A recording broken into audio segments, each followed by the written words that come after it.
Hey there, it's Dr. Tiffany, and I'm coming to you today with a short video to continue the topic that we're on this week as we're talking about what's right, what's enough, and what's challenging in process of teaching our children in our homeschool environment. So once again, let me just tell you who I am. I'm a former member of corporate America turned homeschooling mom, entrepreneur, and author, and I'm passionate about empowering moms to teach, nurture, and support their children with confidence while still remembering themselves in the process. So if you haven't watched the first video, go back and watch that one first, because in that one we answered the question of, am I teaching my child the right thing? So we talked about that, and we talked about the importance of considering mastery in that process. So you'll want to check that video out first and then come on back to this one so that we can address the second question. And the second question is, am I teaching my child enough of the right things?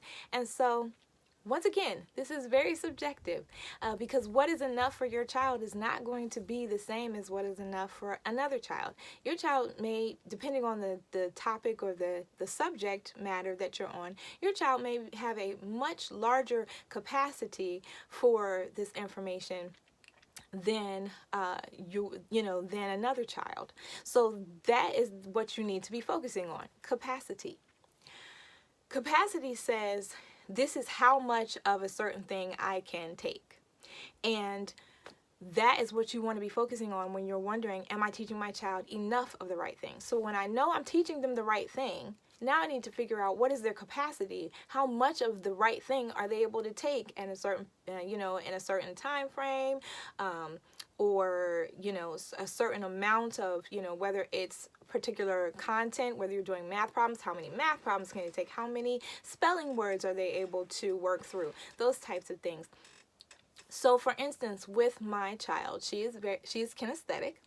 And so because of that, the concept of capacity is really important, because I have to know, at a certain point, we have to break. At a certain point, I've got to add in things that are going to allow her to be able to move, to be able to touch, to be able to use all of her senses, and to be able to be actively involved in this process. So we are not constantly doing things where she's just sitting and working through information. If I tried to do that, which I did at the very beginning of our homeschool journey, when I really did not understand her learning style, I tried to do that, and it was an absolute disaster. And I felt like a failure. I felt like, oh my gosh, I don't know why I'm trying to homeschool.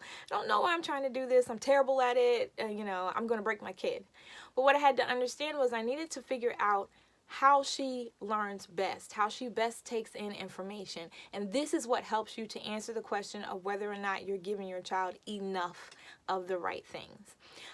When you know what your child can take and you know how they best take in information, then you're able to present it to them in a way where they are being fully engaged. They're able to take the information in properly, and when they're full, they're done, right? And you are able to identify when your child is full, when they've had enough. I've actually even worked with Sydney to the point where she can tell me, she can say, okay, mommy, I think I've had enough here. I just want to work on this. Don't give me any more of this. I just want to work on what I've got here. And I've taught her to do that because that helps me. That helps me to make sure that I'm not pouring more into her and she's like, I'm full, I can't take anymore. I'm up here now. I can't take anymore. I need to just work with what I've been given. This is where understanding your child and what they need and how they function and how they take in information best really helps you to be able to shape what you're providing to them in a manner that is digestible for them, so that they are able to take it in, understand it, digest it, and be able to work with it in the right way. So if you're asking yourself, am I teaching my child enough of the right things? Is your child, after you're done working with them, are they still asking? Are they still asking for more? Are they saying, Mommy, can we keep working on this? Then they haven't had enough yet. Okay. Is your child kind of, have you lost their attention? Are they just trying to do something else and they're just like, I can't, I'm done now, and you are understanding, okay, I've lost them completely? Then they're probably full.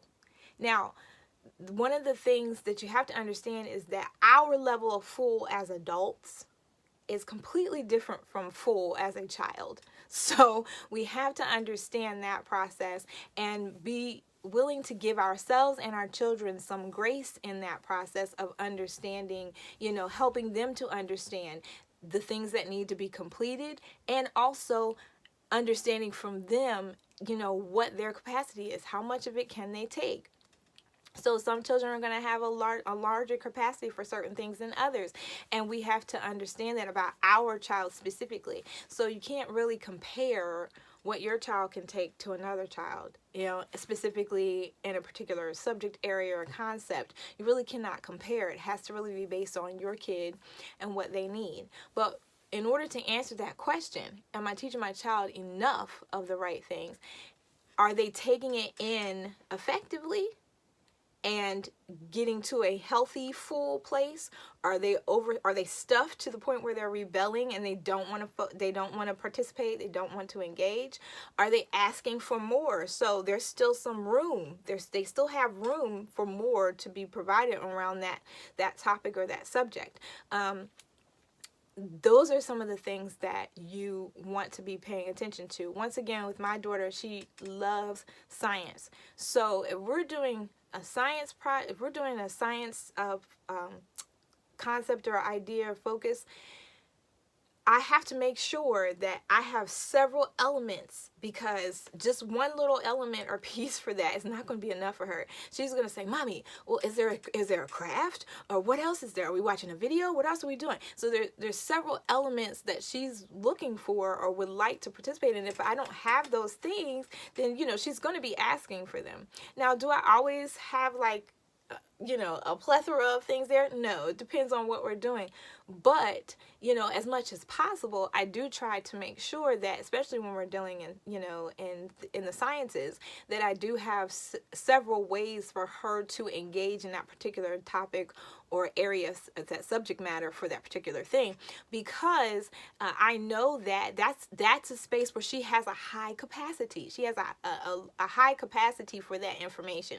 So knowing that, I know that if I only offer her this small piece, she's going to say, "Oh, is there more? Oh, what about this? Or can we try this?" And there are some times where I will purposely give her a small amount just to see what else she comes up with on her own, to see what she wants to explore around that particular subject.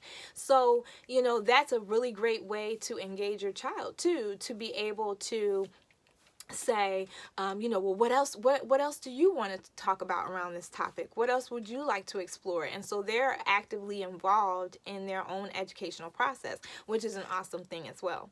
But do not get so caught up in enough of the right things based on what someone else is doing.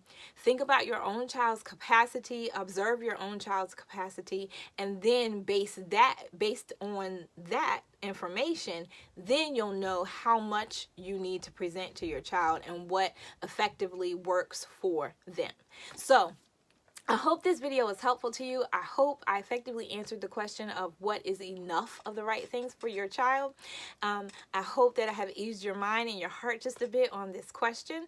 And I hope that you will come back for our final installment, which is where we talk about, am I challenging my child in their learning process? So we're going to attack that question in the last installment of this process of answering some of these overarching questions that us homeschool moms have.